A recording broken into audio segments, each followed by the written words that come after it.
Good morning, ladies and gentlemen. My name is Mega Kartika Dewi. My name is Arjun Raffi Muhartono. I am Muhammad Yasir. Today we'll be talking about the dynamic equivalence on Sonnet 18 by William Shakespeare. So stay tuned in Crash Course on Literature. Well, the word sonnet derived from Italian word sonetto, which means the little sound or song. The sonnet is a popular classical form that has compelled the poets for centuries with 14 lines and each being 10 syllables long. It is originating in Italy and brought to England by Sir Thomas Wyatt and Henry Howard, Earl of Surrey in 16th century. Though there are many types of sonnet, two sonnet forms provide the models from which all other sonnet are formed, the Petrarchan and the Shakespearean. First and most common sonnet is the Petrarchan or Italian, named after one of its greatest practitioners. The Italian post-Petrarch, the Petrarchan sonnet is divided into two stanzas. The octave, the first 8 lines, rhyming A, B, B, followed by the answering sestet. The final 6 lines, rhyming C, D, C, D, C, D, or C, D, E, C, D, E. The Petrarchan presents an argument, observation, question, or some answerable charge in the octave. A turn or volta occurs between the 8 and 9 lines. This turn marks a shift in the direction of the foregoing argument or narrative, turning the sestet into the vehicle for the counter-argument, clarification, or whatever answer the octave demands. Second major type of sonnet is Shakespearean sonnet or English sonnet. Follows a different set of rules. It is comprised of 3 quatrains and a concluding couple, rhyming A, B, C, D, E, F, G. The couple plays a pivotal role, usually arrive in the form of conclusion, amplification, or even refutation of the previous 3 stanzas, and often makes an epiphanic quality to the end. In Sonnet 130 of William Shakespeare epic sonnet cycle, the first 12 lines compared the speaker's misters unfavorably with nature's beauties, but the concluding couple serve in surprising direction. It's summer with the winds blowing the flowers away, season being too short, the sun being too hot, and sometimes the sun being blocked by the clouds. Okay, he realized that summer ends, but not his beloved thee. And as long as people read the poem thee, shall then forever into minds of man. Okay, so let's see the first line that sounds. Shall I compare thee to a summer's day? So we can translate this word by word without the dynamic, and it still make a sense. Like, shall I compare you to a summer's day? Shall I compare thee to a summer's day? Okay. So the next line is, thou art more lovely and more temperate. So it's same as the first line. You can translate it to You are more lovely and more moderate. Still makes sense. Okay. The third line. Blow winds to shake the darling woods of May. So you can translate. Harsh wind disturb the delicate buds of May. Still makes sense. And the fourth. And summer's lease hath all the short of death. So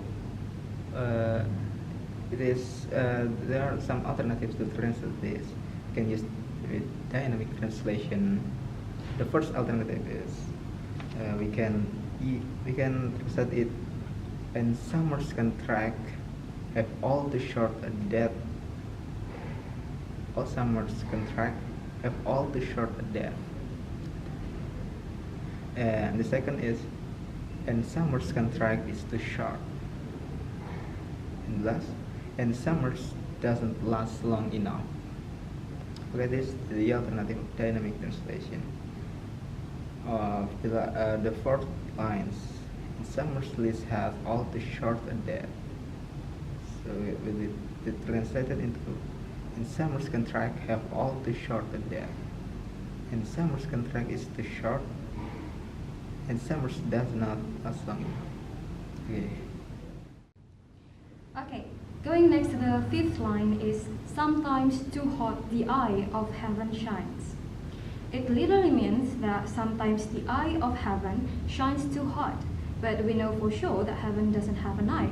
Therefore, the dynamic equivalence would be sometimes the sun is too hot. This already carry the message that the author wants to imply. Next, and every fair from fair sometimes declined. Literally means and every beauty from beauty sometimes decreased. But the conjunction and here imply that it is the continuation of the former line. That it talk about the sun, therefore we should note that this line also talk about the sun. Therefore, the dynamic equivalence would be, and its golden face is often dimmed by the clouds. We're going to the eighth line. By chance or nature's changing course untrimmed. Trim means decoration, and untrimmed means without decoration or with beauty having been taken away. All the beautiful things eventually become less beautiful by the experience of life or by the experience or by the passing of time. The ninth line is, but thy eternal summer shall not fade. It literally means, but your eternal summer shall not fade. But we know that summer here is beauty, therefore, but your eternal beauty shall not fade will carry the better message of what the author implies. Nor lose possession of that faith thou owest, or lose possession of the beauty you own, and dynamic equivalence, nor lose any of its quality. Nor shall death break the water is in his shade, nor will die take you in his shade. Dynamic equivalence, and you will never die. So long as man can breathe or eyes can see, as long as man can breathe or their eyes can see, the dynamic equivalence, as long as there are people alive to read this poem. So long live this, and this give life to thee. So this sonnet will live and give life to you. Dynamic equivalence, this sonnet will live and you will live in it.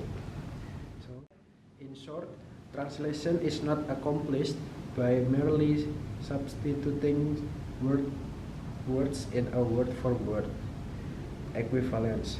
More often than not, this will not produce the force or dynamic of meaning. The translator will therefore modify the form of words so as to achieve the same force of meaning, The jargon for the same force of meaning is dynamic equivalence. Okay.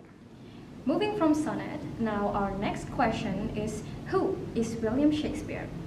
Well, William Shakespeare, baptized on April 26, 1564 to April 23, 1616, is an English playwright, actor, and poet, and is often called as England's national poet.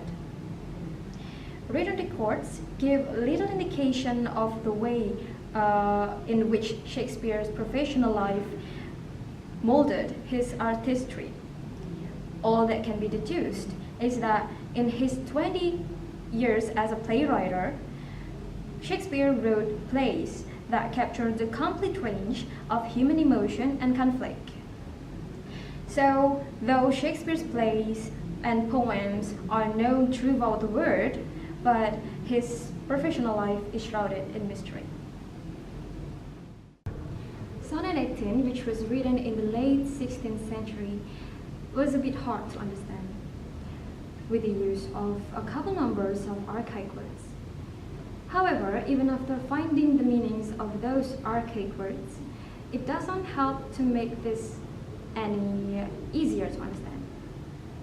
Therefore, dynamic equivalence is in use to achieve the same response of the receptor of the source text.